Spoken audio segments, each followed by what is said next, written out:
I wanna kiss you. কারণ এই লিউক্স চেম্বারের যে ওনার দুইজনই পার্টনার যে আছে, সোহাগ ভাই আমার খুব কাছের একটা বড় ভাই, যেহেতু আমাদের মিডিয়ার মানুষ। আর এখানে আর একজন ওনার আছে, ওই না ভুলেও তো গেলাম, ওর নামটা ভুলে গেছে, একটা ছোট ভাই। হ্যাঁ, তো ও আমার সাথে মাস দুয়েক আগে পরিচয় হয়েছে। ও আমাকে বলছে যে আমরা একটা সেলুন ওপেন করবো, আপনি থাইকেন। আমি তো এইসব জায়গায় থাকতে পারি না। বলেন না, আপনাকে অনেক খুঁজছি, আপনার ফোন নাম্বারও পাওয়া যায় না, আপনাকে কোথায় আড্ডা দেন সেটাও জানি না।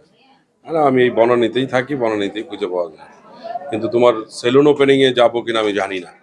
বলেন আপনাকে আসতেই হবে। এরপরে প্রতিদিনই সে আমার সাথে যোগাযোগ করতেছে, কি অবস্থা, কোথায় আছেন, আপনার সাথে দেখা করি। এ করতে করতে ডেট ফালাইলো। তো আমরা আন্তরিকভাবে দুঃখিত যে আমাদের প্রথম ওপেনিং এর ডেট ছিল হলিকে 25 তারিখ। 25 তারিখ, এরপর ওটাকে চেঞ্জ করা হলো 30 তারিখ। এরপরে 8 তারিখ আজকে চলে আসলো সেই শুভক্ষণটা। আমরা আজকে আসলাম, ওপেনিং হইলো।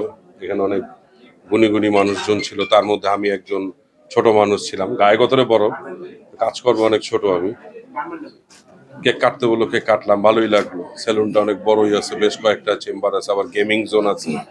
অনেকে দেখতেছি গেম খেলতেছে, আমাকেও বলছিল কাবিলা গেম খেলতেছে, ওয়ান অ্যান্ড অনলি কাবিলা, আমার খুব পছন্দের আর্টিস্ট।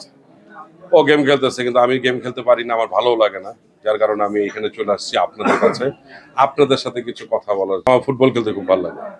ফুটবল একটু হই হুল্লোড় করা যায়, আবার রাগ উঠলে মারও দেওয়া যায় অপোনেন্ট টিমের প্লেয়ারদেরকে।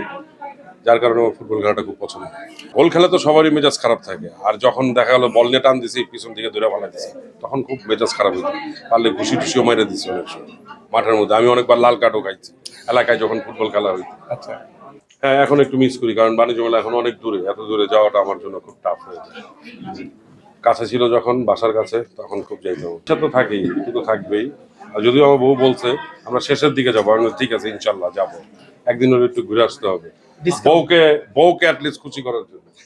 বিড়ম্বনা থাকবেই, কিন্তু বিড়ম্বনাকে বিড়ম্বনা মনে করলে হবে না, কারণ এনজয় করতে হবে। কারণ আমি মনে করি এই খ্যাতিটা আল্লাহর একটা রহমত আমার কাছে।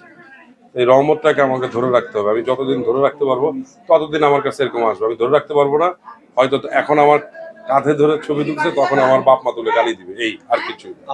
আমার প্রতিটা ডায়লগ, আমার ডিরেক্টর, আমার কমান্ডার কাজল আরিফিন নবী, প্রতিটা ডায়লগ সে বলে দেয় আমাকে। খালি বলে তুমি বলো, আমি বলে দেই, না হইলে বলে আবার বলো, এইভাবে বলো, আমি ওইভাবে বলে দিই। বাস্তবে আড়ালে তো মনে হয় মাথা চক্কর করে দিতাম। কি চক্কর খাইতো না? 50,000 টাকা চারটিখানি কথা, অনেক টাকা, এই যুগে অনেক টাকা। 50,000 টাকা গিফট পেলে শপিং করতাম। কি থাকতো শপিং এ? কাপড় চোপড় আমার নিজের জন্য, আবার কার জন্য কিনবো? ভাবি না না, সে তো গিফট পাই, গিফট পাইছে আমি। হ্যাঁ, তাকে আমার ইনকামের টাকা দিয়ে গিফট। বাস্তব জীবনে কিন্তু আমি খুব রাগী, এটুক জানি। আমি হাবাগোবা না, বাস্তব জীবনে আমি খুব রাগী।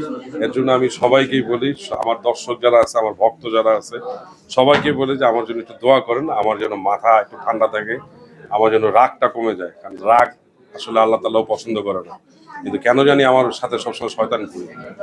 আমার সব একটাই চাওয়া দর্শকদের কাছে, যে সবাই আমার জন্য দোয়া করবেন, আমার জন্য রাগটা কমে যায়, মাথা যেন সবসময় ঠান্ডা থাকে। খুব ভালো কাবিলা, আপনার স্ক্রিনে যা দেখেন যেরকম, কাবিলা বাস্তবে একদমই ঠান্ডা স্বভাবের মানুষ। যেটা কিছুক্ষণ আগেও আমি গাড়িতে আসার সময় ড্রাইভারকে বলছি, আপনি একটু জোরে যান না কেন? বলে আসতে থাক না, উনি যাক, যেভাবে পারে যাক। তখনই বোঝা গেছে যে আসলে এই কাবিলা অনেক ঠান্ডা। কাবিলা বাস্তবে অনেক অনেক অনেক বেশি ঠান্ডা, চুপচাপ। ছিল আমার একটা বন্ধুর সাথে ঝগড়া হয়েছিল, মোটামুটি আমি 3-4 বছর ওর সাথে কথা বলি। সবচেয়ে বেশি কঠিন লাগে ভোরবেলা যখন, মানে সকালবেলা যখন উঠে ওয়াশরুমে যায়, পানিটা গায়ে লাগে, এরকম কাঁপানি দিয়ে উঠে। যদিও এখন তো আধুনিক যুগ, গিজার আছে, একটু গরম রাখে, তারপরেও সব লাইনে তো আর গিজার থাকে না, হয় না? যে কিছু কিছু লাইনে কিন্তু গিজারের লাইন থাকে না, ওখানে ঠান্ডা পানি বেড়ায়, তখন খুব খারাপ লাগে। কষ্ট হবে না? সবারই কষ্ট হয়, আমার একা না, সবারই কষ্ট হয়। বাঘকে তো অবশ্যই ভয় করবে, পানি তো ঠেকানো যায়, ঠান্ডা পানিটা একটু কোনো মতো রাখা যায়। বাঘের পাল্লায় বলে খবর আছে, একদম শেষ। দুইটাই বেশি দুষ্টমি করে। যদি একটু বড় করে বলতেন। আর ওরা সারাক্ষণ জ্বালাইতে থাকে, সারাক্ষণ, সবাই।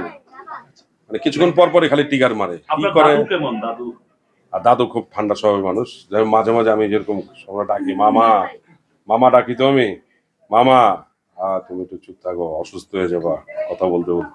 ও মানুষের মতো মানুষ হবে একটা, এইটাই আমার টার্গেট। ও কি অভিনয় করবে, না খেলাধুলা করবে, না রাজনীতি করবে, না ব্যবসায়ী হবে, না ডাক্তার ইঞ্জিনিয়ার হবে, ওটা উপর আল্লাহ সেট করে দিবে। আমার একটাই চাওয়া আল্লাহর কাছে, আমার ছেলে যেন মানুষের মতো মানুষ হয় এবং খুব ঠান্ডা স্বভাবের হয়, আমার মতো যেন উগ্র না হয়। না, আমি প্রতিদিন শীত হোক গরম হোক প্রতিদিন আমি 3 বার করে গোসল করি, এটা আমার অভ্যাস। বলেন কি? হ্যাঁ, কেন ভাই 3 বার কেন? আমার ভাল লাগে, কারণ আমার গোসল করার একটা মজাই আলাদা। যদিও আমি 5 থেকে 7 মিনিট ম্যাক্সিমাম গোসল করার টাইম আমার, আমি খুব দ্রুত 3 বারই গোসল করি, আমার খুব ভালো লাগে। দর্শকদের উদ্দেশ্যে কি আমি তো বলেই ফেলছি, আমার যারা ভক্ত আছে, যারা আমার দর্শক আছে, সবাই আমার জন্য দোয়া করবেন, আমি যেন ঠান্ডা থাকি, আমার মেজাজ যেন খুব ঠান্ডা হয়ে যায়, মাথা যেন ঠান্ডা থাকে, আর আমি যেন ভালো ভালো কাজ করতে পারি, আপনাদেরকে ভালো কাজ উপহার দিতে পারি। আই লাভ ইউ বলতেই হবে। কারে বল? দর্শকদের দর্শকদের। I wanna kiss you.